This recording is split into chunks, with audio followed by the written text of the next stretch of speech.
Disclaimer: conduct independent research before taking any position in the stock market. You are watching Martin and Morgan YouTube channel. Don't forget to subscribe our channel. Auzubillahiminash-shaytanir-rajim. Bismillahir-rahmanir-rahim. Assalamu alaikum. This is Muzammil Jamani. You are watching Martin and Morgan YouTube channel. आज हम बात करेंगे BOP की, bank of Punjab की। तो सबसे पहले इसका हम सपोर्ट देख लेते हैं। तो 25 रुपये का इसका सपोर्ट है, जहाँ से मोमेंटम कैरी हुआ है। फिर आप देखें तो 25 रुपये से चला, फिर इसने नीचे आया, अपना सेकंड सपोर्ट बनाया, वहाँ से राइज़ किया, फिर वहाँ से थ्रो बैक हुआ। फिर उसी मोमेंटम को देखें, 25 रुपये से ही इसने बाउंस बैक किया है दोनों दफ़ा। अगर 25 रुपये से नीचे देखें तो एक इसने ब्रेकआउट किया, ब्रेकआउट होने के बाद मोमेंटम कैरी हुआ, फिर वहाँ से नीचे आया, एक नया इसने ये सपोर्ट को तोड़ा अपने, और वापस जहाँ से ब्रेकआउट हुआ तो उस लेवल को टच करके चला।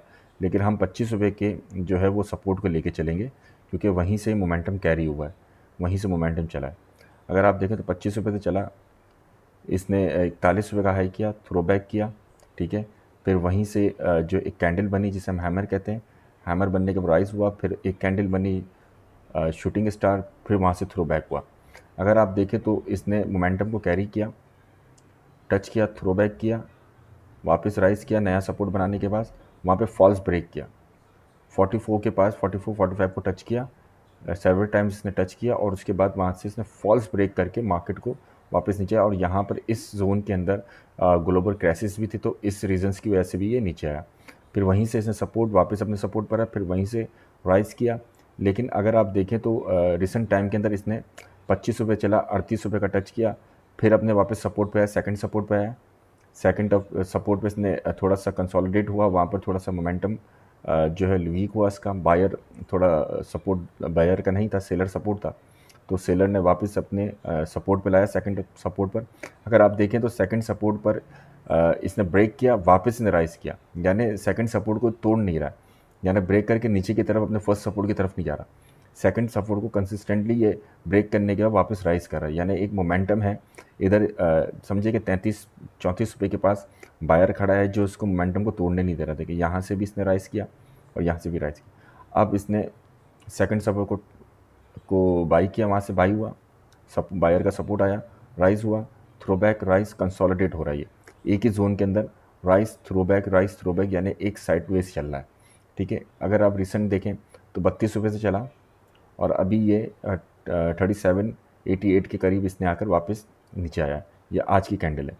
तो अगर यहाँ से मोमेंटम कैरी होता है और इसके ऊपर, यानी ये समझिए कि 38 के ऊपर आ जाता है, 38 के बाद अगर आप देखें तो 38, 44, 45 के बाद ये दो लेवल्स ऐसे हैं जहाँ से मार्केट वापस जो रिटर्न हो सकती है। लेकिन इसके अंदर बाइंग हम कर सकते हैं, एक शॉर्ट फैक्टर पे हम बाई कर सकते हैं, इतना ज़्यादा लॉस भी नहीं है, लेकिन एक मोमेंटम इसका दिख रहा है और पॉजिटिव न्यूज़ भी है मार्केट में, तो ये हो सकता है कि कल मार्केट के अंदर ये राइज़ कर जाए। तो यहाँ से बाय कर सकते हैं हम 35 रुपये का स्टॉप लॉस लगाकर, क्योंकि 36.77 पे चल रहा है ये। हम 35 रुपये का स्टॉप लॉस लगाते हैं, ठीक है। 35 रुपये का हमने स्टॉप लॉस लगाया, इस लेवल पे आपका स्टॉप लॉस बन जाएगा, इस कैंडल के आसपास, ठीक है। ये देखिए, ये 35 रुपये के आसपास आपका स्टॉप लॉस लग गया। यहाँ से आपने इसी लेवल से बाई किया। देखिए यहाँ पर आगे थोड़ा सा हो सकता है कि सेलर आए, और हो सकता है नीचे आ सकता है, लेकिन आपका टारगेट जो होना चाहिए वो 41 अराउंड होना चाहिए। 41 का आपको फर्स्ट टारगेट होना चाहिए। तो इससे क्या होगा कि आपका 1-1.5 रुपये का लॉस होगा, लेकिन आपको जो प्रॉफिट है वो 5 रुपये का मिलेगा। अगर यहाँ से मोमेंटम कैरी होता है और यहाँ से स्ट्रॉन्ग ब्रेक करता है, तो सेकंड आपका जो है ना वो 43-44 के पास आपका एक और जो है वो टारगेट बन जाएगा। अगर आप यहाँ पे कंटिन्यू करते हैं, यहाँ पे कंसोलिडेट भी हो सकता है वापस नीचे भी है। तो अगर यहाँ पर मोमेंटम कैरी हो जाता है तो फिर ये इस लेवल को ब्रेक करने के बाद ये 40 से 45 से तकरीबन 50-55 की तरफ भी जा सकता है। लेकिन ये थोड़ा सा रिस्क फैक्टर है, ये सब्जेक्ट टू ऑप्शन है। लेकिन बेस्ट ऑप्शन ये है कि यहाँ से बाय करें, 35 रुपये का स्टॉप लॉस लगाएं और वेट करें। यहाँ पर अगर आपको आकर 41 रुपये पे अगर आपको लगता है कि यहाँ पर कंसोलिडेट हो रहा है, सेल्स बहुत आ रहा है, तो यहाँ पे सेल आउट करें, वेट करें नीचे आने का, फिर यहाँ से बाय करें वापस। अगर यहीं से ही सेल आता है, लेकिन बायर सपोर्ट ज़्यादा लगता है, सेलिंग आ रही है लेकिन बायर भी ज़्यादा है, तो फिर वेट करें ये ब्रेकआउट होने का। अगर वंस ये दो ब्रेकआउट हो जाते हैं फिर तो ये मोमेंटम कैरी हो जाएगा, नहीं तो फर्स्ट ब्रेकआउट के बाद सेकंड ब्रेकआउट से पहले आप अपने माल को सेल आउट करके वेट करें। ये दो ऑप्शन से, अच्छे ऑप्शन से 1.5 रुपये जाने के, 5 रुपये या 8 रुपये आने के, तो ये एक अच्छा ट्रेड बन सकता है। Thank you for watching this video. अल्लाह हाफिज़।